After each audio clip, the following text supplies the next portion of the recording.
বলতে চাও আমার নবী মুহাম্মদ রাসূলুল্লাহ সাল্লাল্লাহু আলাইহি সাল্লামকে ভালোবাসো।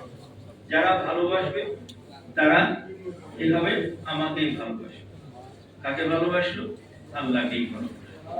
আর আল্লাহকে যারা ভালোবাসেন আল্লাহ পাক বলেন আমি তাদের সমুদয় গুনাহ মাফ করে দিব। সুবহানাল্লাহ।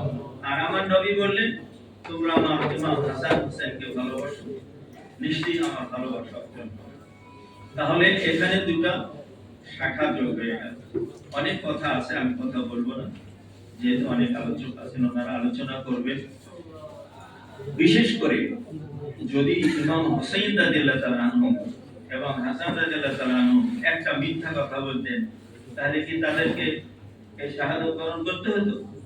কি বলেন? হ্যাঁ না বলেন? আমি একজন শিক্ষক মানুষ তো জেনে একটু ছাত্রদের কাছ থেকে যেভাবে আদায় করি অভ্যাসটা আছে। আপনারা ছাত্র মনে করবেন না, আপনাদের ছাত্র আমাকে মনে করবেন, কারণ আমি আপনাদের ছাত্র।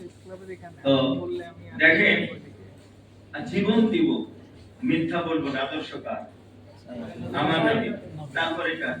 হযরত আলী, তারপরে সাহাবা আজমাইন, তারপরে ইমাম হুসাইন রাদিয়াল্লাহু তাআলা আনহু, হাসান রাদিয়াল্লাহু তাআলা আনহু। এই জন্য আমরা সত্যের পথে থাকবো। আমার রাজশাহীতে জানেন আপনারা যে অনেক ফিতনা আছে না নাই? আল্লাহ আমাকে দাঁড় করায় রেখেছে।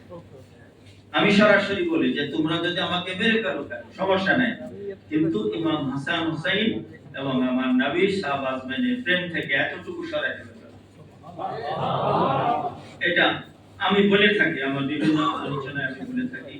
তাদের কথা নয়, যেহেতু আমাকে সময় দেওয়া হয়েছে, আমরা সবাই রাসূল পাকের প্রেমিক হতে পারি কিনা? ইনশাআল্লাহ। আমরা সবাই সাহাবা আজমাইনের মতো প্রেমিক হতে পারি কিনা? ইনশাআল্লাহ। ইমাম হাসান হুসাইনকে ভালোবেসে এই কাজ ত্যাগ করব, সকলে বলে ইনশাআল্লাহ। কারণ হচ্ছে ভালোবাসা ছাড়া কি সম্ভব হবে রাসূল পাকের কাছে পৌঁছা? আচ্ছা বলেন, আমরা এখন সবাই আমারও রাসূল পাক তাই না? আচ্ছা, তোকে স্বপ্নে দেখলে কি জান্নাত পাওয়া যাবে? আর রাসূল পাককে স্বপ্নে দেখলে পাওয়া যাবে। এই কথাগুলো যদি পয়েন্টে বেশি কথা মনে রাখা লাগবে না।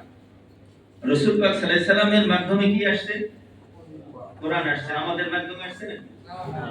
তাহলে যার মাধ্যমে কোরআন আসছে তুমি কোরআন মানছো, রাসূলকে মানছো না, তাহলে কোরআনও মানলে না, রাসূলও মানলে না। আমার রাসূল পাকের প্রায় 3028টা নাম আছে। তার মধ্যে একটা নাম হচ্ছে নাজির। তার মধ্যে একটা নাম কি? আমার আল্লাহ পাকের 3528টা নাম আছে। তার মধ্যে একটা নাম আছে বাসি। বাসির কিন্তু আমার নবীর নামের মধ্যে নেই, আল্লাহর নামের মধ্যে নাজির নেই। তার মানে দুইটার মানি হলো এক। নাজির মানে আমার নবী যেভাবে দেখেন শুনেন, আল্লাহও সেভাবে দেখেন শুনেন। সুবহানাল্লাহ। আর বেশি না, আমি কথা শেষ করলাম। আসসালামু আলাইকুম ওয়া রাহমাতুল্লাহ।